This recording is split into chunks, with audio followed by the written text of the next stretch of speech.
Whole ടിക്കറ്റിന്റെ പുതിയൊരു ക്ലാസ്സിലേക്ക് എല്ലാ കൂട്ടുകാർക്കും സ്വാഗതം.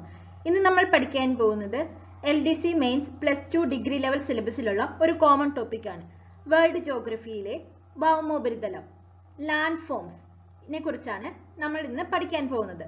നമുക്ക് ക്ലാസ്സിലേക്ക് കടക്കാം. മണ്ണിനെ കുറിച്ച് പഠിക്കുന്ന ശാസ്ത്രശാഖ പെഡോളജി. മണ്ണിനെ കുറിച്ച് പഠിക്കുന്ന ശാസ്ത്രശാഖയെയാണ് പെഡോളജി എന്ന് പറയുന്നത്. പെഡോളജിയെ കുറിച്ച് പഠിക്കുന്ന ശാസ്ത്രജ്ഞരാണ് പെഡോളജിസ്റ്റ്. ഭൂമിയുടെ ഉപരിതലം ഉൾപ്പെടുന്നതും ശിലകളും മണ്ണും കൊണ്ട് രൂപപ്പെട്ടിരിക്കുന്നതുമായ ഖരാവസ്ഥയിലുള്ള ഭാഗം ശിലാമണ്ഡലം. ഭൂമിയുടെ ഉപരിതലം ഉൾപ്പെടുന്നതും ശിലകളും മണ്ണും കൊണ്ട് രൂപപ്പെട്ടിരിക്കുന്നതുമായ ഖരാവസ്ഥയിലുള്ള ഭാഗമാണ് ശിലാമണ്ഡലം. പർവ്വതങ്ങൾ, സമതലങ്ങൾ, പീഠഭൂമികൾ ഇതെല്ലാം ശിലാമണ്ഡലത്തിന്റെ പ്രധാന ഭൂരൂപങ്ങളാണ്. കരയിലെ ഏറ്റവും ഉയരം കൂടിയ ഭാഗമാണ് എവറസ്റ്റ് കൊടുമുടി. സമുദ്രത്തിലെ ഏറ്റവും ആഴം കൂടിയ ഭാഗം പസഫിക് സമുദ്രത്തിലെ ചലഞ്ചർ ഗർത്തമാണ്. എവറസ്റ്റും ചലഞ്ചർ ഗർത്തവും എല്ലാം ശിലാമണ്ഡലത്തിന്റെ ഭാഗങ്ങളാണ്. ഖരം, ദ്രാവകം, നീരാവി എന്നീ 3 അവസ്ഥകളിലുമായി നിലകൊള്ളുന്ന ഭൂമിയിലുള്ള ജലം ജലമണ്ഡലം. ഖരം, ദ്രാവകം, നീരാവി എന്നീ 3 അവസ്ഥകളിലുമായി നിലകൊള്ളുന്ന ഭൂമിയിലെ ജലമാണ് ജലമണ്ഡലം. ഭൂമിയുടെ 3ൽ 2 ഭാഗം ജലമാണെങ്കിലും 3% മാത്രമാണ് ശുദ്ധജലമുള്ളത്.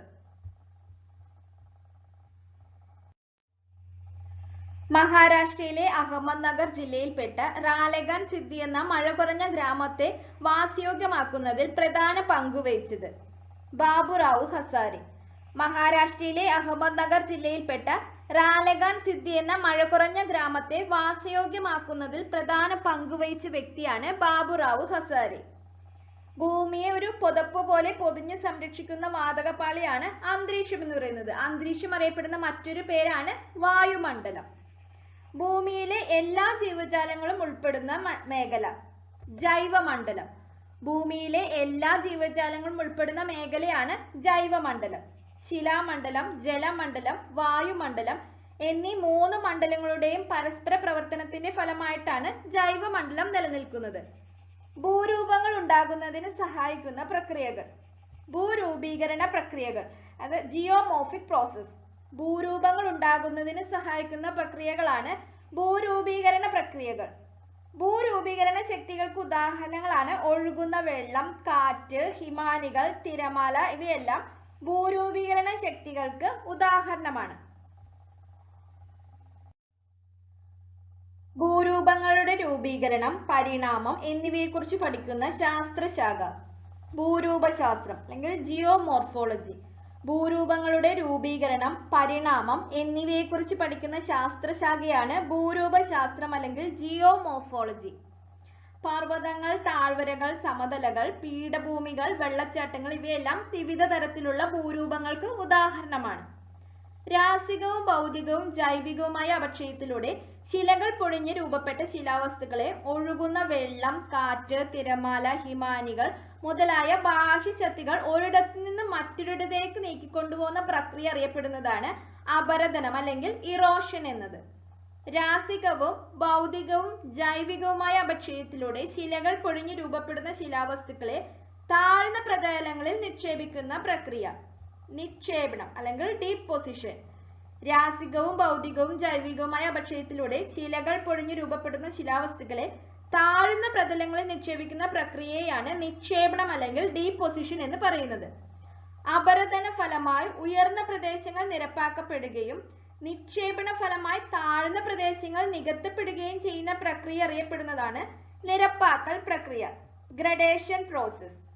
അപരദന ഫലമായി ഉയർന്ന പ്രദേശങ്ങൾ നിരപ്പാക്കപ്പെടുകയും ഡീഗ്രഡേഷൻ ചെയ്യുകയും നിക്ഷേപണ ഫലമായി താഴ്ന്ന പ്രദേശങ്ങൾ നികത്തപ്പെടുകയും അഗ്രഡേഷൻ ചെയ്യുന്ന പ്രക്രിയയാണ് നിരപ്പാക്കൽ പ്രക്രിയ അല്ലെങ്കിൽ ഗ്രഡേഷൻ പ്രോസസ് എന്ന് പറയുന്നത്. നദിയുടെ അപരദന നിക്ഷേപണ ഫലമായി ഉണ്ടാകുന്ന ഭൂരൂപങ്ങൾ നദീജന്യ ഭൂരൂപങ്ങൾ അല്ലെങ്കിൽ റിവറൈൻ ലാൻഡ് ഫോംസ് അല്ലെങ്കിൽ ഫ്ലൂവിയൽ ലാൻഡ് ഫോംസ്. നദിയുടെ അപരദന നിക്ഷേപണ ഫലമായി ഉണ്ടാകുന്ന അപരദനം എന്ന് വെച്ചിട്ടുണ്ടെങ്കിൽ ഇറോഷൻ എന്നാണ് അർത്ഥം. നദിയുടെ അപരദന വിക്ഷേപണ ഫലമായി ഉണ്ടാകുന്ന ഭൂരൂപങ്ങളെയാണ് നദീജന്യ ഭൂരൂപങ്ങൾ, അതായത് റിവറൈൻ ലാൻഡ് ഫോംസ് അല്ലെങ്കിൽ ഫ്ലൂവിയൽ ലാൻഡ് ഫോംസ് എന്ന് പറയുന്നത്. ഒരു നദി ഉത്ഭവിക്കുന്ന പ്രദേശം അറിയപ്പെടുന്നത് പ്രഭവസ്ഥാനം, അതായത് സോഴ്സ് എന്നാണ്. ഒരു നദി കടലിലോ മറ്റേതെങ്കിലും ജലാശയത്തിലോ പതിക്കുന്ന ഇടം അറിയപ്പെടുന്നതാണ് നദീമുഖം, മൗത്ത് എന്നത്. പ്രഭവസ്ഥാനം മുതൽ നദീമുഖം വരെയുള്ള ചരിവിന്റെ വ്യത്യാസം അനുസരിച്ച് നദിയുടെ മാർഗത്തെ, അതായത് റിവർ കോഴ്സിനെ 3 ഘട്ടങ്ങളായിട്ടാണ് തിരിച്ചിരിക്കുന്നത്. ഉപരിഘട്ടം അപ്പർ കോഴ്സ്, മധ്യഘട്ടം മിഡിൽ കോഴ്സ്, കീഴ്ഘട്ടം ലോവർ കോഴ്സ്. നദിയുടെ ഉത്ഭവ പ്രദേശം ഉപരിഘട്ടം. നദിയുടെ ഉത്ഭവ പ്രദേശത്തെയാണ് ഉപരിഘട്ടം അപ്പർ കോഴ്സ് എന്ന് പറയുന്നത്. അപ്പർ കോഴ്സിൽ എങ്ങനെയായിരിക്കും? കുത്തനെയുള്ള ചരിവിലൂടെയായിരിക്കും നദി ഒഴുകുന്നത്. നിക്ഷേപണ പ്രവർത്തനങ്ങൾ ഒന്നും ഉപരിഘട്ടത്തില് നടക്കുന്നുണ്ടായിരിക്കില്ല. താഴ്വരകൾ, വെള്ളച്ചാട്ടം തുടങ്ങിയ ഭൂരൂപങ്ങൾ കാണപ്പെടുന്ന ഘട്ടമാണ് ഉപരിഘട്ടം, അതായത് അപ്പർ കോഴ്സ്. മിയാൻഡറുകൾ, ഓക്സ്ബോ തടാകങ്ങൾ തുടങ്ങിയ ഭൂരൂപങ്ങൾ കാണപ്പെടുന്നത് മധ്യഘട്ടം, മിഡിൽ കോഴ്സ്. മിയാൻഡറുകൾ, ഓക്സ്ബോ തടാകങ്ങൾ തുടങ്ങിയ ഭൂരൂപങ്ങൾ കാണപ്പെടുന്നതിനെയാണ് മധ്യഘട്ടം, മിഡിൽ കോഴ്സ് എന്ന് പറയുന്നത്.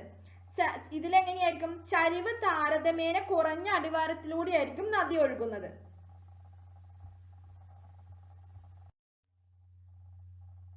പ്രളയ സമതലങ്ങൾ, ഡെൽറ്റ തുടങ്ങിയ നിക്ഷേപണ ഭൂരൂപങ്ങൾ കാണപ്പെടുന്നത് കീഴ്ഘട്ടം, അതായത് ലോവർ കോഴ്സ്. പ്രളയ സമതലങ്ങൾ, ഡെൽറ്റ തുടങ്ങിയ നിക്ഷേപണ ഭൂരൂപങ്ങൾ കാണപ്പെടുന്നതാണ് കീഴ്ഘട്ടം അല്ലെങ്കിൽ ലോവർ കോഴ്സ്. കീഴ്ഘട്ടത്തിൽ എങ്ങനെയാണ്? സമതല പ്രദേശത്തോടു കൂടിയാണ് നദി ഒഴുകുന്നത്. ഒരു നദിയിലേക്ക് ഒഴുകിച്ചേരുന്ന ഉപനദികൾ അറിയപ്പെടുന്നത് പോഷക നദികൾ അല്ലെങ്കിൽ ട്രിബ്യൂട്ടറീസ് എന്നാണ്. ട്രിബ്യൂട്ടറീസ് ഏതാണ്? ഒരു നദിയിലേക്ക് ഒഴുകിച്ചേരുന്ന ഉപനദികളെയാണ് പോഷക നദികൾ അല്ലെങ്കിൽ ട്രിബ്യൂട്ടറീസ് എന്ന് പറയുന്നത്. നദി മുഖത്തോടടുക്കുമ്പോൾ വൻതോതിലുള്ള അവസാദ നിക്ഷേപണം, ചരിവിന്റെ അഭാവം എന്നിവയുടെ ഫലമായി നദികൾ പലതായി വേർപിരിഞ്ഞൊഴുകുന്നതിനെയാണ് കൈവഴികൾ അല്ലെങ്കിൽ ഡിസ്ട്രിബ്യൂട്ടറീസ് എന്ന് പറയുന്നത്. ട്രിബ്യൂട്ടറീസും ഡിസ്ട്രിബ്യൂട്ടറീസും മാറിപ്പോവരുത്. ഒരു നദിയിലേക്ക് ഒഴുകിച്ചേരുന്ന ഉപനദികളെയാണ് പോഷക നദികൾ അല്ലെങ്കിൽ ട്രിബ്യൂട്ടറീസ് എന്ന് പറയുന്നത്. ഒരു നദി പലതായി വേർപിരിഞ്ഞൊഴുകുന്നതിനെയാണ് കൈവഴികൾ അല്ലെങ്കിൽ ഡിസ്ട്രിബ്യൂട്ടറീസ് എന്ന് പറയുന്നത്. ഒഴുക്കിന്റെ വേഗം വർദ്ധിക്കുന്നതിനനുസരിച്ച് ശക്തമായ അപരദന പ്രക്രിയയുടെ ഫലമായി നീർച്ചാലുകളുടെ ആഴം വർദ്ധിക്കുകയും നദിയുടെ അടിത്തട്ടിൽ അപരദനം മീൻസ് ഇറോഷൻ തീവ്രമാകുന്നതോടെ താഴ്വരകൾക്ക് ഒരു പ്രത്യേക രൂപം കൈവരുകയും ചെയ്യുന്നു. ഇത്തരത്തിൽ രൂപം കൊള്ളുന്ന താഴ്വരകളെയാണ് വി രൂപ താഴ്വരകൾ, അതായത് വി ഷേപ്ഡ് വാലി എന്ന് പറയുന്നത്. നദിയുടെ ഒഴുക്കുമൂലം താഴ്വരകളുടെ ഇരുവശങ്ങളും കോണിപ്പടികൾ പോലെ രൂപപ്പെട്ടിരിക്കുന്ന അഗാധമായ മലയിടുക്കുകൾ കാന്യോൺ. നദിയുടെ ഒഴുക്കുമൂലം താഴ്വരകളുടെ ഇരുവശങ്ങളും കോണിപ്പടികൾ പോലെ രൂപപ്പെട്ടിരിക്കുന്ന അഗാധമായ മലയിടുക്കുകളെയാണ് കാന്യോൺ എന്ന് പറയുന്നത്. നദീമാർഗത്തിൽ ഏത് ഘട്ടത്തിലാണ് വെള്ളച്ചാട്ടങ്ങൾ രൂപം കൊള്ളുന്നത്? നമ്മൾ പഠിച്ചതാണ് ഉപരിഘട്ടത്തിൽ അപ്പർ കോഴ്സിലാണ് വെള്ളച്ചാട്ടങ്ങൾ രൂപം കൊള്ളുന്നത്. നദികൾ വഹിച്ചുകൊണ്ടുവരുന്ന വസ്തുക്കൾ നദീമുഖങ്ങളിൽ അടിഞ്ഞുകൂടി ത്രികോണാകൃതിയിൽ രൂപം കൊള്ളുന്ന ഭൂരൂപങ്ങൾ ഡെൽറ്റകൾ. നദികൾ വഹിച്ചുകൊണ്ടുവരുന്ന വസ്തുക്കൾ നദീമുഖങ്ങളിൽ അടിഞ്ഞുകൂടി ത്രികോണാകൃതിയിൽ രൂപം കൊള്ളുന്ന ഭൂരൂപങ്ങളെയാണ് ഡെൽറ്റകൾ എന്ന് പറയുന്നത്. ഗ്രീക്ക് അക്ഷരമാലയിലെ ഡെൽറ്റ എന്ന് പറയുന്ന ട്രയാങ്കിൾ ഷേപ്പിൽ ഇരിക്കുന്നതാണ്. ഡെൽറ്റ എന്ന അക്ഷരത്തോട് സാമ്യമുള്ള രൂപമായതുകൊണ്ടാണ് ഇതിനെ ഡെൽറ്റ എന്ന് വിളിക്കുന്നത്. ലോകത്തിലെ ഏറ്റവും വലിയ ഡെൽറ്റ പ്രദേശമാണ് പശ്ചിമ ബംഗാളിലെ സുന്ദർബൻ. ചുണ്ണാമ്പ് കല്ല് പ്രദേശങ്ങളിൽ കാണപ്പെടുന്ന ഭൂപ്രകൃതി കാസ്റ്റ് ഭൂപ്രകൃതി. ചുണ്ണാമ്പ് കല്ല് പ്രദേശങ്ങളിൽ കാണപ്പെടുന്ന ഭൂപ്രകൃതിയാണ് കാസ്റ്റ് ഭൂപ്രകൃതി അല്ലെങ്കിൽ കാസ്റ്റ് ടോപ്പോഗ്രാഫി എന്ന് പറയുന്നത്. ഭൂഗർഭജലത്തിന്റെ അപരദന നിക്ഷേപണ ഭൂരൂപങ്ങൾ മുഖ്യമായും ഏത് പ്രദേശത്താണ് കാണപ്പെടുന്നത്? ചുണ്ണാമ്പ് ശിലാപ്രദേശങ്ങളിൽ. ഭൂഗർഭജലത്തിന്റെ അപരദന നിക്ഷേപണ ഭൂരൂപങ്ങൾ പ്രധാനമായിട്ടും ചുണ്ണാമ്പ് ശിലാപ്രദേശങ്ങളിലാണ് കാണപ്പെടുന്നത്. ചുണ്ണാമ്പുകല്ല് പ്രദേശങ്ങളിൽ അപരദന ഫലമായി ഉണ്ടാകുന്ന ഭൂരൂപത്തിന്റെ ഉദാഹരണമാണ് ചുണ്ണാമ്പ് ഗുഹകൾ. അതായത് ലൈംസ്റ്റോൺ കേവ്സ് ഒക്കെ ചുണ്ണാമ്പുകല്ല് പ്രദേശങ്ങളിലെ അപരദന ഫലമായി ഉണ്ടാകുന്ന ഭൂരൂപത്തിന് ഉദാഹരണങ്ങളാണ്.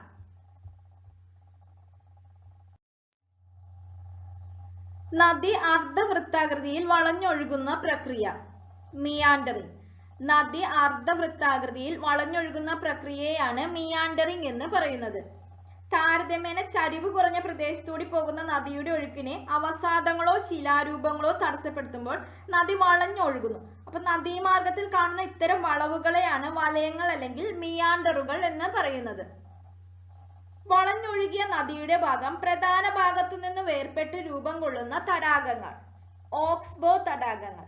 വളഞ്ഞൊഴുകിയ നദിയുടെ ഭാഗം പ്രധാന ഭാഗത്തു നിന്നും വേർപെട്ട് രൂപം കൊള്ളുന്ന തടാകങ്ങളെയാണ് ഓക്സ്ബോ തടാകങ്ങൾ അല്ലെങ്കിൽ ഓക്സ്ബോ ലേക്സ് എന്ന് പറയുന്നത്. ഇന്ത്യയിലെ ഏറ്റവും ആഴം കൂടിയ ഗുഹ ബോറ ഗുഹ. ഇന്ത്യയിലെ ഏറ്റവും ആഴം കൂടിയ ഗുഹയാണ് ബോറ ഗുഹ. സ്റ്റാലക്ടൈറ്റും സ്റ്റാലഗ്മൈറ്റും ചേർന്നുണ്ടാകുന്ന ഭൂരൂപമാണ് ചുണ്ണാമ്പ് ശിലാസ്തംഭങ്ങൾ, അതായത് ലൈംസ്റ്റോൺ പില്ലേഴ്സ്. അപ്പൊ ഇന്ത്യയിൽ സ്റ്റാലക്ടൈറ്റും സ്റ്റാലഗ്മൈറ്റും കണ്ടുവരുന്ന ഗുഹയാണ് ബോറ ഗുഹകൾ. വിശാഖപുരത്തെ ബോറ ഗുഹകളിലാണ് ഇന്ത്യയിൽ സ്റ്റാലക്ടൈറ്റും സ്റ്റാലഗ്മൈറ്റുകളും കാണപ്പെടുന്നത്. ലോകത്തിലെ ഏറ്റവും നീളം കൂടിയ സാൾട്ട് കേവ് മൽഹം. ഇസ്രായേലിലെ മൽഹം ആണ് ലോകത്തിലെ ഏറ്റവും നീളം കൂടിയ സാൾട്ട് കേവ്. ലോകത്തിലെ ഏറ്റവും നീളം കൂടിയ സാൻഡ്സ്റ്റോൺ കേവ് ക്രേംപുരി. മേഘാലയയിലുള്ള ക്രേംപുരിയാണ് ലോകത്തിലെ ഏറ്റവും നീളം കൂടിയ സാൻഡ്സ്റ്റോൺ കേവ്. തിരമാലകളുടെ അപരദനം, നിക്ഷേപണം എന്നിവയുടെ ഫലമായി ഉണ്ടാകുന്ന ഭൂരൂപങ്ങൾ കടൽ തീര ഭൂരൂപങ്ങൾ. തിരമാലകളുടെ അപരദനം, നിക്ഷേപണം എന്നിവയുടെ ഫലമായി ഉണ്ടാകുന്ന ഭൂരൂപങ്ങളാണ് കടൽ തീര ഭൂരൂപങ്ങൾ. കടൽ തീരത്തെ നമുക്ക് രണ്ടായിട്ടാണ് തിരിക്കുന്നത്. പാറക്കെട്ടുകൾ നിറഞ്ഞത്, അതായത് റോക്കി കോസ്റ്റ് എന്നും പാറക്കെട്ടുകൾ ഇല്ലാത്തവ നോൺ റോക്കി കോസ്റ്റ് എന്നും. കടലിലേക്ക് തള്ളി നിൽക്കുന്ന ചെങ്കുത്തായ കുന്നുകൾ കടൽ തീര ക്ലിഫുകൾ, അതായത് സീ ക്ലിഫ്സ്.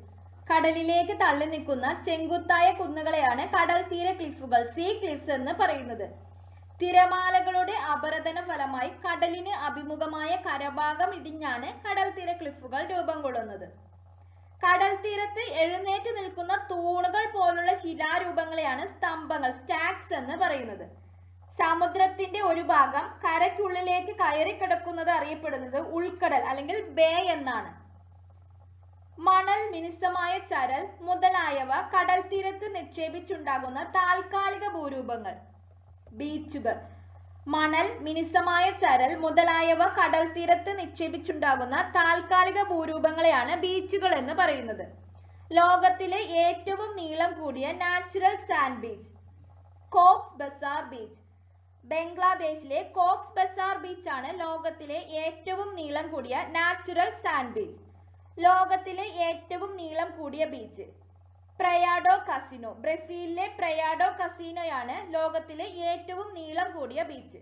ഇന്ത്യയിലെ ഏറ്റവും നീളം കൂടിയ ബീച്ചാണ് ചെന്നൈയിലെ മറീന ബീച്ച്. കാറ്റിന്റെ പ്രവർത്തന ഫലമായി ഉണ്ടാകുന്ന ഭൂരൂപങ്ങൾ പ്രധാനമായും കാണപ്പെടുന്നത് മരുഭൂമികളിൽ. കാറ്റിന്റെ പ്രവർത്തന ഫലമായി ഉണ്ടാകുന്ന ഭൂരൂപങ്ങൾ പ്രധാനമായും കാണപ്പെടുന്നത് മരുഭൂമികളിലാണ്. മരുഭൂമികളില്ലാത്ത വൻകരയാണ് യൂറോപ്പ്. കാറ്റിന്റെ അപരദന ഫലമായി രൂപം കൊള്ളുന്ന കൂൺ ശിലാരൂപം കൂൺ ശിലകൾ. കാറ്റിന്റെ അപരദന ഫലമായി രൂപം കൊള്ളുന്ന കൂൺ ശിലാരൂപമാണ് കൂൺ ശിലകൾ അല്ലെങ്കിൽ മഷ്റൂംസ് റോക്സ്. ചന്ദ്രക്കലയുടെ ആകൃതിയിൽ രൂപം കൊള്ളുന്ന മൺകൂനകൾ ബർക്കൻസ്. ചന്ദ്രക്കലയുടെ ആകൃതിയിൽ രൂപം കൊള്ളുന്ന മണൽക്കൂനകളാണ് ബർക്കൻസ്. അതായത് മണൽക്കൂനകൾ എന്ന് പറയുന്നത് കാറ്റിന്റെ നിക്ഷേപണ ഫലമായി മരുഭൂമികളിൽ രൂപപ്പെടുന്ന ഭൂരൂപങ്ങളെയാണ് മണൽക്കൂനകൾ, അതായത് സാൻഡ് ഡൂൺസ് എന്ന് പറയുന്നത്.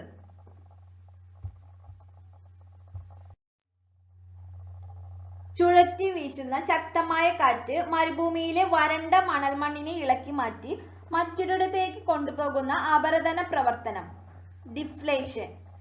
ചുഴറ്റി വീശുന്ന ശക്തമായ കാറ്റ് മരുഭൂമിയിലെ വരണ്ട മണൽമണ്ണിനെ ഇളക്കി മാറ്റി മറ്റൊരിടത്തേക്ക് കൊണ്ടുപോകുന്ന അപരദന പ്രവർത്തനത്തെയാണ് ഡിഫ്ലേഷൻ എന്ന് പറയുന്നത്. ശക്തമായി വീശുന്ന കാറ്റുകൾ വഹിച്ചുകൊണ്ടിരുന്ന മണൽത്തരികളും മറ്റു ശിലാപദാർത്ഥങ്ങളും മരുഭൂമിയിൽ ഉയർന്നു നിൽക്കുന്ന ശിലകളിൽ നിരന്തരമായി ആഞ്ഞടിക്കുന്നതിന്റെ ഫലമായി ശിലകൾക്ക് തേയ്മാനം സംഭവിക്കുന്നു. കാറ്റിന്റെ ഈ അപരദന പ്രവർത്തനത്തെയാണ് അപഘർഷണം അല്ലെങ്കിൽ അബ്രേഷൻ എന്ന് പറയുന്നത്. മഞ്ഞുമൂടിയ ഉയർന്ന പ്രദേശങ്ങളിൽ നിന്ന് താഴ്വരയിലേക്ക് സാവധാനം നീങ്ങുന്ന ഭീമാകാരമായ മഞ്ഞുപാളികൾ ഹിമാനികൾ. മഞ്ഞുമൂടിയ ഉയർന്ന പ്രദേശങ്ങളിൽ നിന്ന് താഴ്വരയിലേക്ക് സാവധാനം നീങ്ങുന്ന ഭീമാകാരമായ മഞ്ഞുപാളികളെയാണ് ഹിമാനികൾ അല്ലെങ്കിൽ ഗ്ലേസിയേഴ്സ് എന്ന് പറയുന്നത്. സമുദ്രങ്ങൾ കഴിഞ്ഞാൽ ഭൂമിയിൽ ഏറ്റവും അധികം ജലം ഉൾക്കൊള്ളുന്നത് ഗ്ലേസിയറുകൾ. സമുദ്രങ്ങൾ കഴിഞ്ഞാൽ ഭൂമിയിൽ ഏറ്റവും അധികം ജലം ഉൾക്കൊള്ളുന്നത് ഗ്ലേസിയറുകളിലാണ്. ഭൂമിയിലെ ഏറ്റവും വലിയ ശുദ്ധജല സ്രോതസ്സാണ് ഗ്ലേസിയറുകൾ. ലോകത്തിലെ ഏറ്റവും വലിയ ഗ്ലേസിയർ ആണ് അന്റാർട്ടിക്കയിലുള്ള ലാംബർട്ട് ഗ്ലേസിയർ. ഹിമാനികൾ വഹിച്ചുകൊണ്ടുവരുന്ന അവസാദങ്ങൾ ഹിമതാഴ്വരയുടെ വിവിധ ഭാഗങ്ങളിൽ നിക്ഷേപിക്കപ്പെട്ട് രൂപപ്പെടുന്ന ഭൂരൂപം മൊറൈൻസ്. ഹിമാനികൾ വഹിച്ചുകൊണ്ടുവരുന്ന അവസാദങ്ങൾ ഹിമതാഴ്വരയുടെ വിവിധ ഭാഗങ്ങളിൽ നിക്ഷേപിക്കപ്പെട്ട് രൂപപ്പെടുന്ന ഭൂരൂപത്തെയാണ് മൊറൈൻസ് എന്ന് പറയുന്നത്. ചാരു കസേരയുടെ രൂപത്തിൽ രൂപം കൊള്ളുന്ന താഴ്വര രൂപങ്ങൾ സിർക്കുകൾ. ചാരു കസേരയുടെ രൂപത്തിൽ രൂപം കൊള്ളുന്ന താഴ്വര രൂപങ്ങളാണ് സിർക്കുകൾ. ഹിമാനികളുടെ പ്രവർത്തന ഫലമായി പർവ്വത ഭാഗങ്ങൾക്ക് തേയ്മാനം സംഭവിച്ചുണ്ടാകുന്ന ഭൂരൂപങ്ങളാണ് സിർക്കുകൾ. താഴ്വരകളിലൂടെ ഹിമാനികൾ കടന്നു പോകുമ്പോൾ അപരദന പ്രവർത്തനം മൂലം രൂപപ്പെടുന്ന താഴ്വരകൾ യുരൂപ ഹിമ താഴ്വരകൾ. താഴ്വരകളിലൂടെ ഹിമാനികൾ കടന്നു പോകുമ്പോൾ അപരദന അതായത് ഇറോഷൻ മൂലം രൂപപ്പെടുന്ന താഴ്വരകളാണ് യുരൂപ ഹിമ താഴ്വരകൾ. USA, കാനഡ എന്നീ രാജ്യങ്ങളുടെ അതിർത്തിയിൽ സ്ഥിതി ചെയ്യുന്ന നാഷണൽ പാർക്കാണ് ഗ്ലേസിയർ നാഷണൽ പാർക്ക്. ലോകത്തിലെ ഏറ്റവും ഉയരത്തിലുള്ള ഗ്ലേസിയർ സിയാച്ചിൻ ഗ്ലേസിയർ. ലോകത്തിലെ ഏറ്റവും ഉയരത്തിലുള്ള ഗ്ലേസിയർ ആണ് സിയാച്ചിൻ ഗ്ലേസിയർ. ഏറ്റവും ഉയരത്തിലുള്ള യുദ്ധഭൂമി സ്ഥിതി ചെയ്യുന്നതും സിയാച്ചിൻ ഗ്ലേസിയറിലാണ്. ഭൂമിയുടെ മൂന്നാം ധ്രുവം എന്നറിയപ്പെടുന്നത് എന്താണ്? സിയാച്ചിൻ ആണ്. സിയാച്ചിൻ ആണ് ഭൂമിയുടെ മൂന്നാം ധ്രുവം എന്ന് അറിയപ്പെടുന്നത്. ഏറ്റവും വേഗം കൂടിയ ഹിമാനിയായ ജാക്കോബ്ഷാൻ ഗ്ലേസിയർ സ്ഥിതി ചെയ്യുന്നത് ഗ്രീൻലാൻഡ്.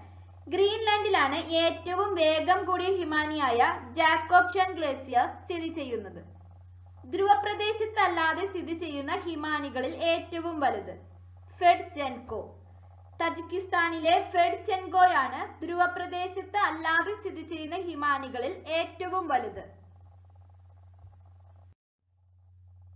അന്റാർട്ടിക്കയിലെ മൗണ്ട് വിൻസൻ കൊടുമുടി കീഴടക്കിയ അംഗപരിമിതിയായ ആദ്യ വനിത അരുണിമ സിൻഹ.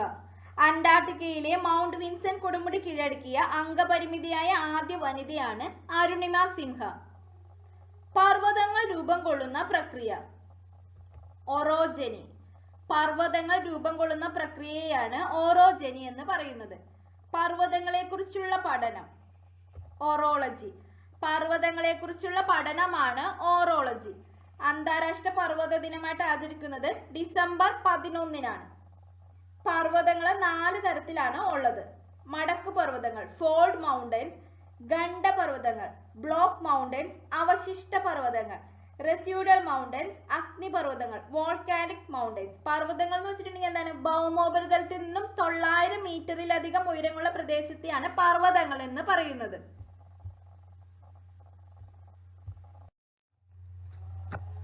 ലോകത്തിലെ ഏറ്റവും ഉയരം കൂടിയ പർവ്വതനിര ഹിമാലയം.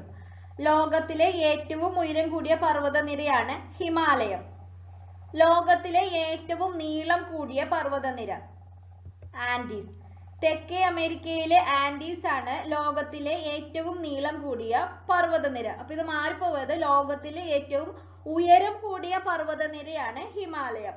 ഏറ്റവും നീളം കൂടിയ പർവ്വതനിര ഏതാണെന്ന് ചോദിച്ചിട്ടുണ്ടെങ്കിൽ തെക്കേ അമേരിക്കയിലെ ആൻഡീസ് ആണ്. പാശ്ചാത്യ പർവ്വതങ്ങൾ എന്നറിയപ്പെടുന്നതും ആൻഡീസ് പർവ്വതങ്ങളെയാണ്. തെക്കേ അമേരിക്കയിലെ പ്രസിദ്ധമായ മാച്ചു പിച്ചു പർവ്വതം സ്ഥിതി ചെയ്യുന്നത് ആൻഡീസ് പർവ്വതനിരയിലാണ്. വടക്കേ അമേരിക്കയിലെ ഏറ്റവും വലിയ പർവ്വതനിരയാണ് റോക്കി പർവ്വതനിര. ആഫ്രിക്കയിലെ ഏറ്റവും വലിയ പർവ്വതനിരയാണ് അറ്റ്ലസ്. യൂറോപ്പിലെ ഏറ്റവും വലിയ പർവ്വതനിരയാണ് ആൽപ്സ്. അപ്പൊ ഇതൊന്നും മാറിപ്പോവരുത്. വടക്കേ അമേരിക്കയിലെ ഏറ്റവും വലിയ പർവ്വതനിര റോക്കി പർവ്വതനിരയും ആഫ്രിക്കയിലെ ഏറ്റവും വലിയ പർവ്വതനിര അറ്റ്ലസും യൂറോപ്പിലെ ഏറ്റവും വലിയ പർവ്വതനിര ഏതാണെന്ന് ചോദിച്ചിട്ടുണ്ടെങ്കിൽ ആൽപ്സ് എന്നാണ് ആൻസർ. കോവിഡ്-19-നെതിരെയുള്ള ഇന്ത്യയുടെ പോരാട്ടങ്ങൾക്ക് ഐക്യദാർഢ്യം പ്രഖ്യാപിച്ച് ആൽപ്സ് പർവ്വതനിരയിൽ ഇന്ത്യൻ ദേശീയ പതാകയുടെ ചിത്രം പ്രൊജക്ട് ചെയ്ത രാജ്യം സ്വിറ്റ്സർലൻഡ്. കോവിഡ്-19-നെതിരെയുള്ള ഇന്ത്യയുടെ പോരാട്ടങ്ങൾക്ക് ഐക്യദാർഢ്യം പ്രഖ്യാപിച്ച് ആൽപ്സ് പർവ്വതനിരയിൽ ഇന്ത്യൻ ദേശീയ പതാകയുടെ ചിത്രം പ്രൊജക്ട് ചെയ്ത രാജ്യമാണ് സ്വിറ്റ്സർലൻഡ്. 2020 അക്വാൻക്വാഗോ കീഴടക്കിയ ഏറ്റവും പ്രായം കുറഞ്ഞ ബാലിക കാമ്യ കാർത്തികേയൻ. മുംബൈ സ്വദേശിനിയായ കാമ്യ കാർത്തികേയനാണ് 2020 അക്വാൻക്വാഗോ കീഴടക്കിയ ഏറ്റവും പ്രായം കുറഞ്ഞ ബാലിക. 12 വയസ്സാണ് കാമ്യ കാർത്തികേയന്. ദക്ഷിണാർദ്ധഗോളത്തിലെ ഏറ്റവും ഉയരമുള്ള കൊടുമുടിയാണ് അക്വാൻക്വാഗോ. ഉത്തരാർദ്ധഗോളത്തിലെ ഏറ്റവും ഉയരമുള്ള കൊടുമുടിയാണ് എവറസ്റ്റ്. മാറിപ്പോവരുത്, ഉത്തരാർദ്ധഗോളത്തിലെ ഏറ്റവും ഉയരമുള്ള കൊടുമുടി എവറസ്റ്റ് ആണ്. ദക്ഷിണാർദ്ധഗോളത്തിലെ ഏറ്റവും ഉയരമുള്ള കൊടുമുടിയാണ് അക്വാൻക്വാഗോ. എവറസ്റ്റിന്റെ ഉയരമാണ് 8848.86 മീറ്റർ. 8848.86 മീറ്റർ ആണ് എവറസ്റ്റിന്റെ ഉയരം. സൗരയൂഥത്തിലെ ഏറ്റവും ഉയരമുള്ള കൊടുമുടി ഏതാണെന്ന് ചോദിക്കുകയാണെങ്കിൽ ചൊവ്വയിലുള്ള ഒളിമ്പസ് മോൺസ്. ചൊവ്വാഗ്രഹത്തിലുള്ള ഒളിമ്പസ് മോൺസ് ആണ് സൗരയൂഥത്തിലെ ഏറ്റവും ഉയരമുള്ള കൊടുമുടി. 7 കൊടുമുടികളും 7 വോൾക്കാനിക് സമ്മിറ്റ്സും പൂർത്തിയാക്കുന്ന ആദ്യ ഇന്ത്യക്കാരൻ സത്യരൂപ് സിദ്ധാന്ത. 7 കൊടുമുടികളും 7 വോൾക്കാനിക് സമ്മിറ്റ്സും പൂർത്തിയാക്കുന്ന ആദ്യത്തെ ഇന്ത്യക്കാരനാണ് സത്യരൂപ് സിദ്ധാന്ത. ഈ നേട്ടം കൈവരിക്കുന്ന ലോകത്തിലെ ഏറ്റവും പ്രായം കുറഞ്ഞ വ്യക്തിയാണ് സത്യരൂപ് സിദ്ധാന്ത.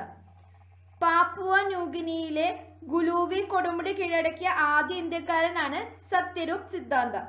ലോകത്തിലെ ഏറ്റവും ഉയരം കൂടിയ അഗ്നിപർവ്വതമായ ഓജസ് ഡെൽ സലാഡോ കീഴടക്കിയ രണ്ടാമത്തെ ഇന്ത്യക്കാരൻ കൂടിയാണ് സത്യരൂപ് സിദ്ധാന്ത. 1852 എവറസ്റ്റ് കൊടുമുടിയാണ് ലോകത്ത് ഏറ്റവും ഉയരം കൂടിയതെന്ന് ആദ്യമായി തിരിച്ചറിഞ്ഞ വ്യക്തി രാധാനാഥ് സിക്ദർ. 1852 എവറസ്റ്റ് കൊടുമുടിയാണ് ലോകത്ത് ഏറ്റവും ഉയരം കൂടിയതെന്ന് ആദ്യമായി തിരിച്ചറിഞ്ഞ വ്യക്തിയാണ് രാധാനാഥ് സിക്ദർ.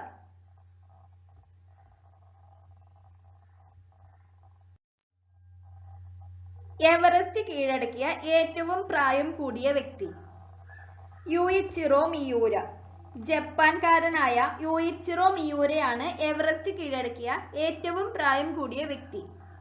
മെയ് 29-നാണ് എവറസ്റ്റ് ദിനമായിട്ട് ആചരിക്കുന്നത്. എവറസ്റ്റ് കീഴടക്കിയ ഏറ്റവും പ്രായം കൂടിയ വനിത താമേ വതനാബെ. ജപ്പാൻകാരിയായ താമേ വതനാബെയാണ് എവറസ്റ്റ് കീഴടക്കിയ ഏറ്റവും പ്രായം കൂടിയ വനിത. ടിബറ്റ് ഭാഗത്തിൽ നിന്ന് എവറസ്റ്റ് കീഴടക്കിയ ഏറ്റവും പ്രായം കുറഞ്ഞ ഇന്ത്യൻ പെൺകുട്ടി മലാവത് പൂർണ. ടിബറ്റ് ഭാഗത്തു നിന്നും എവറസ്റ്റ് കീഴടക്കിയ ഏറ്റവും പ്രായം കുറഞ്ഞ ഇന്ത്യൻ പെൺകുട്ടിയാണ് മലാവത് പൂർണ. നേപ്പാൾ ഭാഗത്തു നിന്ന് എവറസ്റ്റ് കീഴടക്കിയ ഏറ്റവും പ്രായം കുറഞ്ഞ ഇന്ത്യൻ വനിത ശിവാംഗി പഥക്. നേപ്പാൾ ഭാഗത്തു നിന്നും എവറസ്റ്റ് കീഴടക്കിയ ഏറ്റവും പ്രായം കുറഞ്ഞ ഇന്ത്യൻ വനിതയാണ് ശിവാംഗി പഥക്. അപ്പോൾ ടിബറ്റ് ഭാഗത്തു നിന്നും എവറസ്റ്റ് കീഴടക്കിയ ഏറ്റവും പ്രായം കുറഞ്ഞ ഇന്ത്യൻ വനിത മലാവത് പൂർണയും നേപ്പാൾ ഭാഗത്തു നിന്ന് എവറസ്റ്റ് കീഴടക്കിയ ഏറ്റവും പ്രായം കുറഞ്ഞ ഇന്ത്യൻ വനിത ശിവാംഗി പഥക് ആണ്. എവറസ്റ്റ് കീഴടക്കിയ ഏറ്റവും പ്രായം കുറഞ്ഞ ഇന്ത്യൻ ബാലൻ രാഘവ് ജുനേജ. എവറസ്റ്റ് കീഴടക്കിയ ഏറ്റവും പ്രായം കുറഞ്ഞ ഇന്ത്യൻ ബാലനാണ് രാഘവ് ജുനേജ. എവറസ്റ്റ് കീഴടക്കിയ ഏറ്റവും പ്രായം കൂടിയ ഇന്ത്യൻ വനിത സംഗീത എസ് ബാൽ. എവറസ്റ്റ് കീഴടക്കിയ ഏറ്റവും പ്രായം കൂടിയ ഇന്ത്യൻ വനിതയാണ് സംഗീത എസ് ബാൽ. ഭൗമാന്തർ ഭാഗത്ത് അതീവ താപത്താൽ ഉരുകി തിളച്ചു കിടക്കുന്ന ശിലാദ്രവ്യം മാഗ്മ. ഭൗമാന്തർ ഭാഗത്ത് അതീവ താപത്താൽ ഉരുകി തിളച്ചു കിടക്കുന്ന ശിലാദ്രവ്യത്തെയാണ് മാഗ്മ എന്ന് പറയുന്നത്. ഭൗമാന്തരീക്ഷത്തിലെത്തുന്ന മാഗ്മ തണുത്തുറഞ്ഞുണ്ടാകുന്ന ശിലാദ്രവ്യം ലാവ. ഭൗമാന്തരീക്ഷത്തിലെത്തുന്ന മാഗ്മ തണുത്തുറഞ്ഞുണ്ടാകുന്ന ശിലാദ്രവ്യത്തെയാണ് ലാവ എന്ന് പറയുന്നത്. ഫലകചലനങ്ങളുടെ ഫലമായി ഫലകാതിരുകളിലെ വിള്ളലുകളിലൂടെ ഉരുകിയ ശിലാദ്രവം പുറത്തേക്ക് വന്ന് രൂപപ്പെടുന്നതാണ് അഗ്നിപർവ്വതങ്ങൾ അല്ലെങ്കിൽ വോൾക്കാനോ എന്ന് പറയുന്നത്. അഗ്നിപർവ്വതങ്ങളെ 3 വിധത്തിലാണ് ഉള്ളത്. സജീവ അഗ്നിപർവ്വതം ആക്റ്റീവ് വോൾക്കാനോ, നിദ്രയിലാണ്ടവ ഡോർമൻ വോൾക്കാനോ, നിർജീവ അഗ്നിപർവ്വതം എക്സ്റ്റിങ്ക്ട് വോൾക്കാനോ. ഇടയ്ക്കിടെ സ്ഫോടനങ്ങൾ ഉണ്ടാവുന്ന അഗ്നിപർവ്വതങ്ങളെയാണ് സജീവ അഗ്നിപർവ്വതങ്ങൾ എന്ന് പറയുന്നത്. ലോകത്തിലെ ഏറ്റവും വലിയ സജീവ അഗ്നിപർവ്വതമാണ് ഹവായ് ദ്വീപിലുള്ള മോണോലോവോ. ഇന്ത്യയിലെ ഏക സജീവ അഗ്നിപർവ്വതം ആൻഡമാനിലെ ബാരൻ ദ്വീപുകൾ. ഇന്ത്യയിലെ ഏക സജീവ അഗ്നിപർവ്വതമാണ് ആൻഡമാനിലെ ബാരൻ ദ്വീപുകൾ. ചരിത്രാതീത കാലത്ത് പൊട്ടിത്തെറിച്ചതും ഇപ്പോൾ ശാന്തമായിരിക്കുന്നതുമായ അഗ്നിപർവ്വതങ്ങളെയാണ് നിദ്രയിലാണ്ടവ എന്ന് പറയുന്നത്. നിദ്രയിലാണ്ട അഗ്നിപർവ്വതങ്ങൾക്ക് ഉദാഹരണങ്ങളാണ് ഇറ്റലിയിലെ വെസൂവിയസും ടാൻസാനിയയിലെ കിളിമഞ്ചാരോയും. പൂർണ്ണമായും മാഗ്മയുടെ ഒഴുക്ക് നിലച്ചതും ഇനിയും സ്ഫോടനത്തിന് സാധ്യതയില്ലാത്തതുമായ അഗ്നിപർവ്വതങ്ങളെയാണ് നിർജീവ അഗ്നിപർവ്വതങ്ങൾ എന്ന് പറയുന്നത്. ഇന്ത്യയിലെ നിർജീവ അഗ്നിപർവ്വതമാണ് നർക്കൊണ്ട.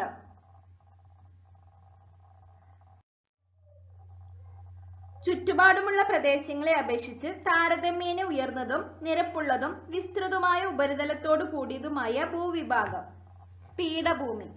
ചുറ്റുപാടുമുള്ള പ്രദേശങ്ങളെ അപേക്ഷിച്ച് താരതമ്യേന ഉയർന്നതും നിരപ്പുള്ളതും വിസ്തൃതമായ ഉപരിതലത്തോടു കൂടിയതുമായ ഭൂവിഭാഗത്തെയാണ് പീഠഭൂമി എന്ന് പറയുന്നത്.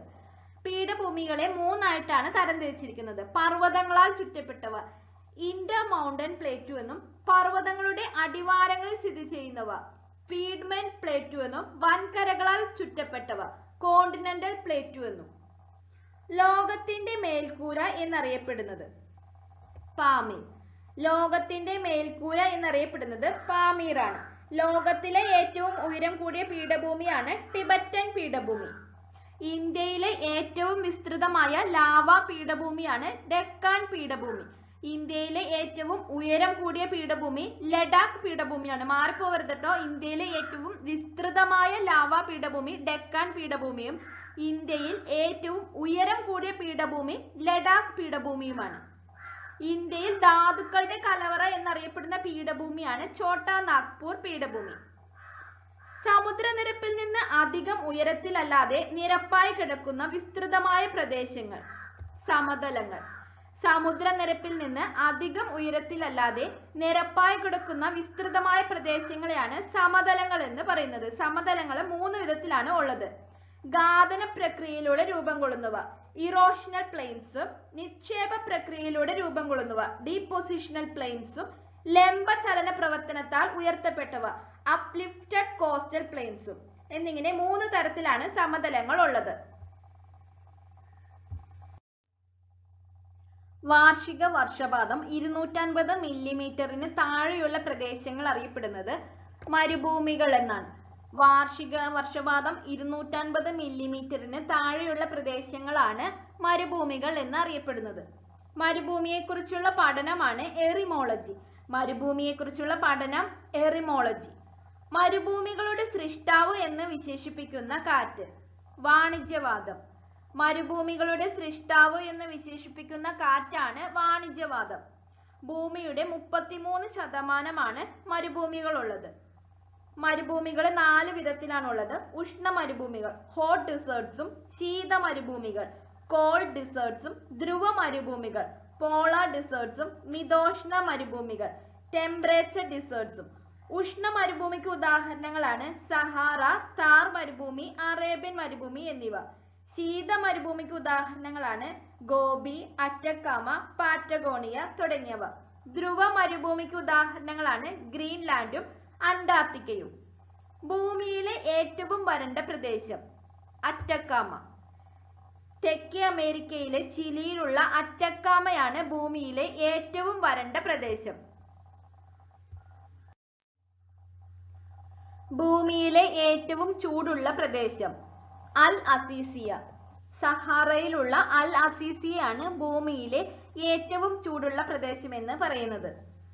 ലിറ്റിൽ സഹാറ എന്നറിയപ്പെടുന്ന മരുഭൂമി സ്ഥിതി ചെയ്യുന്നത് ഓസ്ട്രേലിയയിലാണ്. ഗ്രേറ്റ് ഇന്ത്യൻ മരുഭൂമി എന്നറിയപ്പെടുന്നത് താർ മരുഭൂമിയാണ്. താർ മരുഭൂമിയെയാണ് ഗ്രേറ്റ് ഇന്ത്യൻ മരുഭൂമി എന്ന് അറിയപ്പെടുന്നത്. ബിഗ് റെഡ് എന്നറിയപ്പെടുന്ന മരുഭൂമി സിംസൺ.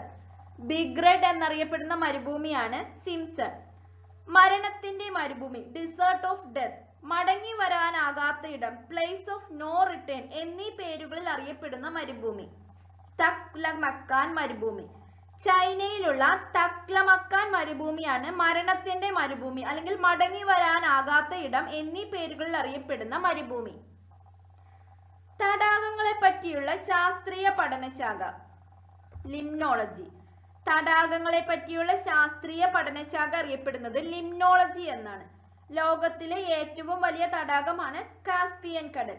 ഏറ്റവും വലിയ ശുദ്ധജല തടാകം എന്ന് പറയുന്നത് സുപ്പീരിയർ തടാകമാണ്.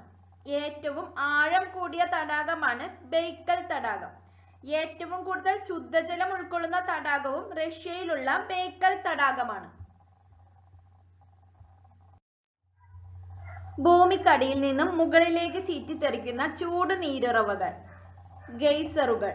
ഭൂമിക്കടിയിൽ നിന്നും മുകളിലേക്ക് ചീറ്റിത്തെറിക്കുന്ന ചൂട് നീരുറവകളെയാണ് ഗെയ്സറുകൾ എന്ന് പറയുന്നത്. ലോകത്തിൽ ഏറ്റവും ഉയരത്തിൽ ചീറ്റിത്തെറിക്കുന്ന ഗെയ്സറാണ് സ്റ്റീം ബോട്ട് ഗെയ്സർ. അമേരിക്കയിലെ യെല്ലോസ്റ്റോൺ നാഷണൽ പാർക്കിൽ സ്ഥിതി ചെയ്യുന്ന ഗെയ്സറാണ് ഓൾഡ് ഫെയ്ത്ത്ഫുൾ.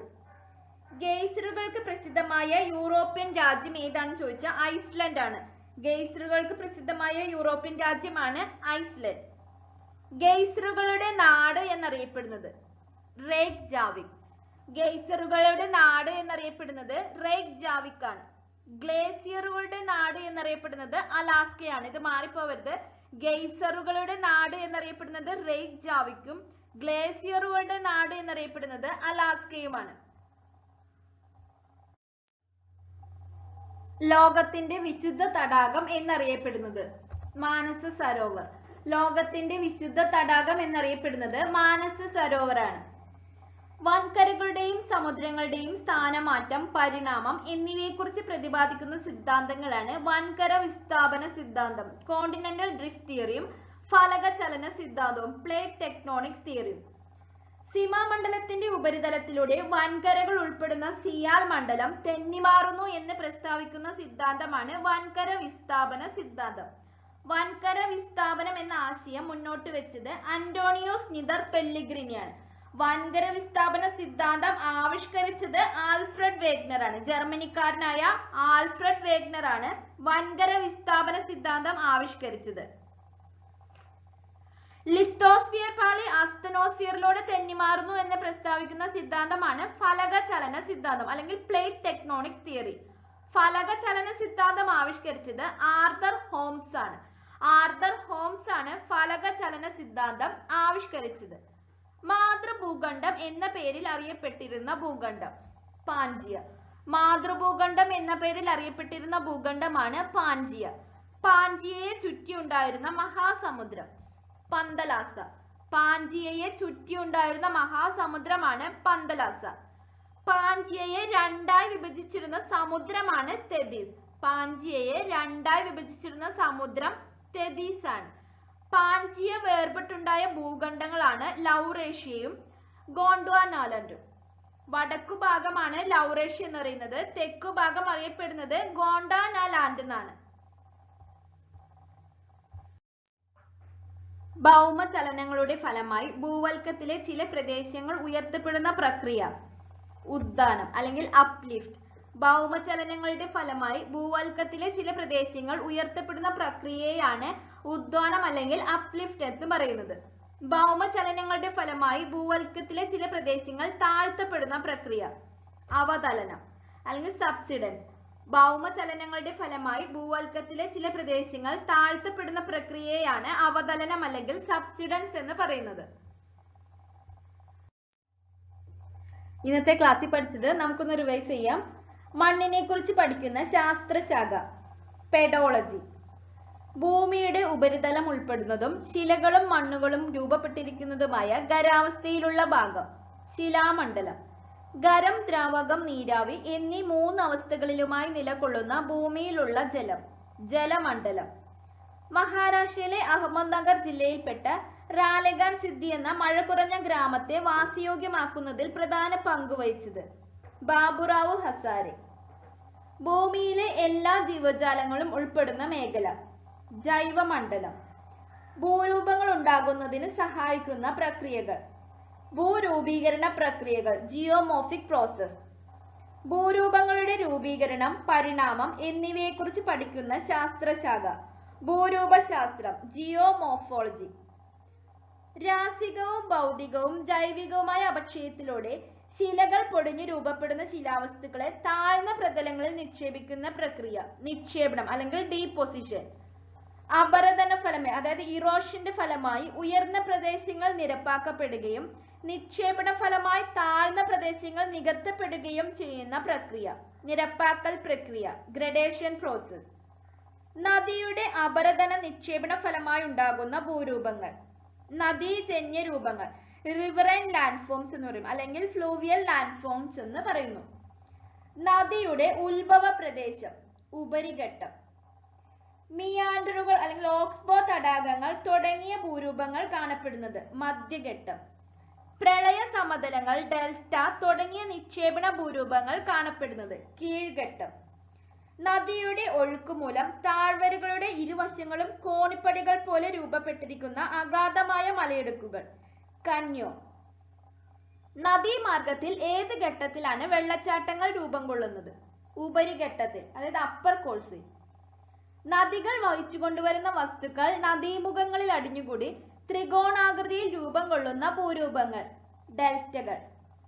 ചുണ്ണാമ്പുകല്ല് പ്രദേശങ്ങളിൽ കാണപ്പെടുന്ന ഭൂപ്രകൃതി കാസ്റ്റ് ഭൂപ്രകൃതി അല്ലെങ്കിൽ കാസ്റ്റ് ടോപ്പോഗ്രാഫി. ഭൂഗർഭജലത്തിന്റെ അപരദന നിക്ഷേപണ ഭൂരൂപങ്ങൾ മുഖ്യമായും ഏത് പ്രദേശത്താണ് കാണപ്പെടുന്നത്? ചുണ്ണാമ്പ് ശിലാപ്രദേശങ്ങളിൽ. നദി അർദ്ധവൃത്താകൃതിയിൽ വളഞ്ഞൊഴുകുന്ന പ്രക്രിയ അറിയപ്പെടുന്നത് മിയാൻഡറിംഗ്. വളഞ്ഞൊഴുകുന്ന നദിയുടെ ഭാഗം പ്രധാന ഭാഗത്തു നിന്ന് വേർപെട്ട് രൂപം കൊള്ളുന്ന തടാകങ്ങൾ ഓക്സ്ബോ തടാകങ്ങൾ അതായത് ഓക്സ്ബോ ലേക്സ്. ഇന്ത്യയിലെ ഏറ്റവും ആഴം കൂടിയ ഗുഹ ബോറ ഗുഹ. ലോകത്തിലെ ഏറ്റവും നീളം കൂടിയ സാൾട്ട് കേവ് ഇസ്രായേലിലുള്ള മാൽഹം. ലോകത്തിലെ ഏറ്റവും നീളം കൂടിയ സാൻഡ്സ്റ്റോൺ കേവ് മേഘാലയയിലുള്ള ക്രേംപുരി. തിരമാലകളുടെ അപരദനം നിക്ഷേപണം എന്നിവയുടെ ഫലമായി ഉണ്ടാകുന്ന ഭൂരൂപങ്ങൾ കടൽ തീര ഭൂരൂപങ്ങൾ. കടലിലേക്ക് തള്ളി നിൽക്കുന്ന ചെങ്കുത്തായ കുന്നുകൾ കടൽ തീര ക്ലിഫുകൾ. ലോകത്തിലെ ഏറ്റവും നീളം കൂടിയ നാച്ചുറൽ സാൻഡ് ബീച്ച് ബംഗ്ലാദേശിലുള്ള കോക്സ് ബസാർ ബീച്ച്. കാറ്റിന്റെ പ്രവർത്തന ഫലമായി ഉണ്ടാകുന്ന ഭൂരൂപങ്ങൾ പ്രധാനമായും കാണപ്പെടുന്നത് മരുഭൂമികളിൽ. കാറ്റിന്റെ അപരദന ഫലമായി രൂപം കൊള്ളുന്ന കൂൺ ശിലാരൂപം കൂൺ ശിലകൾ അല്ലെങ്കിൽ മഷ്റൂം റോക്സ്. ചന്ദ്രക്കലയുടെ ആകൃതിയിൽ രൂപം കൊള്ളുന്ന മണൽക്കൂനകൾ ബർക്കൻസ്. ചുഴറ്റി വീശുന്ന ശക്തമായ കാറ്റ് മരുഭൂമിയിലെ വരണ്ട മണൽക്കാറ്റിനെ ഇളക്കി മാറ്റി മറ്റൊരിടത്തേക്ക് കൊണ്ടുപോകുന്ന അപരദന പ്രവർത്തനം ഡിഫ്ലേഷൻ. മഞ്ഞു മൂടിയ ഉയർന്ന പ്രദേശങ്ങളിൽ നിന്ന് താഴ്വരയിലേക്ക് സാവധാനം നീങ്ങുന്ന ഭീമാകാരമായ മഞ്ഞുപാളികൾ ഹിമാനികൾ അല്ലെങ്കിൽ ഗ്ലേസിയേഴ്സ് എന്ന് പറയുന്നു. സമുദ്രങ്ങൾ കഴിഞ്ഞാൽ ഭൂമിയിൽ ഏറ്റവും അധികം ജലം ഉൾക്കൊള്ളുന്നത് ഗ്ലേസിയറുകളിൽ. ഹിമാനികൾ വഹിച്ചു കൊണ്ടുവരുന്ന അവസാദങ്ങൾ ഹിമ താഴ്വരയുടെ വിവിധ ഭാഗങ്ങളിൽ നിക്ഷേപിക്കപ്പെട്ട് രൂപപ്പെടുന്ന ഭൂരൂപം മൊറൈൻസ്. ചാരു കസേരയുടെ രൂപത്തിൽ രൂപം കൊള്ളുന്ന താഴ്വര രൂപങ്ങൾ സിർക്കുകൾ. താഴ്വരകളിലൂടെ ഹിമാനികൾ കടന്നു പോകുമ്പോൾ അപരദന പ്രവർത്തനം മൂലം രൂപപ്പെടുന്ന താഴ്വരകൾ യൂരൂപ ഹിമ താഴ്വരകൾ. ലോകത്തിലെ ഏറ്റവും ഉയരത്തിലുള്ള ഗ്ലേസിയർ സിയാച്ചിൻ ഗ്ലേസിയർ. ഏറ്റവും വേഗം കൂടിയ ഹിമാനിയായ ജാക്കോബ്സൺ ഗ്ലേസിയർ സ്ഥിതി ചെയ്യുന്നത് ഗ്രീൻലാൻഡ്. ധ്രുവപ്രദേശത്ത് അല്ലാതെ സ്ഥിതി ചെയ്യുന്ന ഹിമാനികളിൽ ഏറ്റവും വലുത് തജിക്കിസ്ഥാനിലെ ഫഡ്ജെൻകോ. പർവ്വതങ്ങൾ രൂപം കൊള്ളുന്ന പ്രക്രിയ ഒറോജനി. പർവ്വതങ്ങളെ കുറിച്ചുള്ള പഠനം ഒറോളജി. അന്റാർട്ടിക്കയിലെ മൗണ്ട് വിൻസൻ കൊടുമുടി കീഴടക്കിയ അംഗപരിമിതിയായ ആദ്യ വനിത അരുണിമ സിൻഹ. ലോകത്തിലെ ഏറ്റവും ഉയരം കൂടിയ പർവ്വതനിര ഹിമാലയം. ലോകത്തിലെ ഏറ്റവും നീളം കൂടിയ പർവ്വതനിര തെക്കേ അമേരിക്കയിലുള്ള ആൻഡീസ്. കോവിഡ്-19-നെതിരെയുള്ള ഇന്ത്യയുടെ പോരാട്ടങ്ങൾക്ക് ഐക്യദാർഢ്യം പ്രഖ്യാപിച്ച് ആൽപ്സ് പർവ്വതനിരയിൽ ഇന്ത്യൻ ദേശീയ പതാകയുടെ ചിത്രം പ്രൊജക്ട് ചെയ്ത രാജ്യം സ്വിറ്റ്സർലൻഡ്. 7 കൊടുമുടികളും 7 വോൾക്കാനിക് സമ്മിറ്റ്സും പൂർത്തിയാക്കുന്ന ആദ്യ ഇന്ത്യക്കാരൻ സത്യരൂപ് സിദ്ധാന്ത. 2020 അക്വാൻകോഗോ കീഴടക്കിയ ഏറ്റവും പ്രായം കുറഞ്ഞ ബാലിക കാമ്യ കാർത്തികേയൻ. 1852 എവറസ്റ്റ് കൊടുമുടിയാണ് ലോകത്തിലെ ഏറ്റവും ഉയരം കൂടിയതെന്ന് ആദ്യമായി തിരിച്ചറിഞ്ഞ വ്യക്തി രാധാനാഥ് സിക്ദർ. എവറസ്റ്റ് കീഴടക്കിയ ഏറ്റവും പ്രായം കൂടിയ വ്യക്തി ജപ്പാൻകാരനായ യുയിച്ചിറോ മിയൂര. എവറസ്റ്റ് കീഴടക്കിയ ഏറ്റവും പ്രായം കൂടിയ വനിത ജപ്പാൻകാരിയായ താമേ വതനാബെ. ടിബറ്റ് ഭാഗത്തു നിന്നും എവറസ്റ്റ് കീഴടക്കിയ ഏറ്റവും പ്രായം കുറഞ്ഞ ഇന്ത്യൻ പെൺകുട്ടി മലാവത് പൂർണ്ണ. നേപ്പാൾ ഭാഗത്തു നിന്നും എവറസ്റ്റ് കീഴടക്കിയ ഏറ്റവും പ്രായം കുറഞ്ഞ ഇന്ത്യൻ വനിതയാണ് ശിവാംഗി പഥക്. എവറസ്റ്റ് കീഴടക്കിയ ഏറ്റവും പ്രായം കുറഞ്ഞ ഇന്ത്യൻ ബാലൻ രാഘവ് ജുനേജ. എവറസ്റ്റ് കീഴടക്കിയ ഏറ്റവും പ്രായം കൂടിയ ഇന്ത്യൻ വനിതയാണ് സംഗീത എസ് ബാൽ. ഭൗമാന്തർ ഭാഗത്ത് സജീവ താപത്താൽ ഉരുകി തിളച്ചു കിടക്കുന്ന ശിലാദ്രവ്യം മാഗ്മ. ഭൗമാന്തരീക്ഷത്തിലെത്തുന്ന മാഗ്മ തണുത്തുറഞ്ഞുണ്ടാകുന്ന ശിലാദ്രവ്യമാണ് ലാവ. ഇടയ്ക്കിടെ സ്ഫോടനങ്ങൾ ഉണ്ടാകുന്ന അഗ്നിപർവ്വതങ്ങൾ സജീവ അഗ്നിപർവ്വതങ്ങൾ. ഇന്ത്യയിലെ ഏക സജീവ അഗ്നിപർവ്വതം ആൻഡമാനിലെ ബാരൻ ദ്വീപുകൾ. ചുറ്റുപാടുമുള്ള പ്രദേശങ്ങളെ അപേക്ഷിച്ച് താരതമ്യേന ഉയർന്നതും നിരപ്പുള്ളതും വിസ്തൃതമായ ഉപരിതലത്തിലേക്ക് കൂടിയതുമായ ഭൂവിഭാഗമാണ് പീഠഭൂമി. ലോകത്തിന്റെ മേൽക്കൂര എന്നറിയപ്പെടുന്നത് പാമി. സമുദ്രനിരപ്പിൽ നിന്ന് അധികം ഉയരത്തിലല്ലാതെ നിരപ്പായി കിടക്കുന്ന വിസ്തൃതമായ പ്രദേശങ്ങൾ സമതലങ്ങൾ. വാർഷിക വർഷപാതം 250 മില്ലിമീറ്ററിന് താഴെയുള്ള പ്രദേശങ്ങൾ മരുഭൂമികൾ. മരുഭൂമികളുടെ സൃഷ്ടാവ് എന്ന് വിശേഷിപ്പിക്കുന്ന കാറ്റ് വാണിജ്യവാദം. ഭൂമിയിലെ ഏറ്റവും വരണ്ട പ്രദേശം അറ്റക്കാമ. ഭൂമിയിലെ ഏറ്റവും ചൂടുള്ള പ്രദേശം സഹാറയിലെ അൽ അസീസിയ. ബിഗ് റെഡ് എന്നറിയപ്പെടുന്ന മരുഭൂമി സിംസർ. തടാകങ്ങളെ പറ്റിയുള്ള ശാസ്ത്രീയ പഠനം ലിംനോളജി. ഭൂമിക്കടിയിൽ നിന്ന് മുകളിലേക്ക് ചീറ്റിത്തെറിക്കുന്ന ചൂട് നീരുറവുകൾ ഗെയ്സറുകൾ. ഗെയ്സറുകളുടെ നാട് എന്നറിയപ്പെടുന്നത് റേക്ജാവിക്. ഗ്ലേസിയറുടെ നാട് എന്നറിയപ്പെടുന്നത് അലാസ്ക. മാതൃഭൂഖണ്ഡം എന്ന പേരിൽ അറിയപ്പെടുന്ന ഭൂഖണ്ഡം പാൻജിയ. പാൻജിയയെ ചുറ്റിയുണ്ടായിരുന്ന മഹാസമുദ്രം പന്തലാസ. ഭൗമചലനങ്ങളുടെ ഫലമായി ഭൂവൽക്കത്തിലെ ചില പ്രദേശങ്ങൾ ഉയർത്തപ്പെടുന്ന പ്രക്രിയ ഉദ്ധാനം അല്ലെങ്കിൽ അപ്ലിഫ്റ്റ്. ഭൗമചലനങ്ങളുടെ ഫലമായി ഭൂവൽക്കത്തിലെ ചില പ്രദേശങ്ങൾ താഴ്ത്തപ്പെടുന്ന പ്രക്രിയ അറിയപ്പെടുന്നത് അവതലനം അല്ലെങ്കിൽ സബ്സിഡൻസ് എന്നാണ്.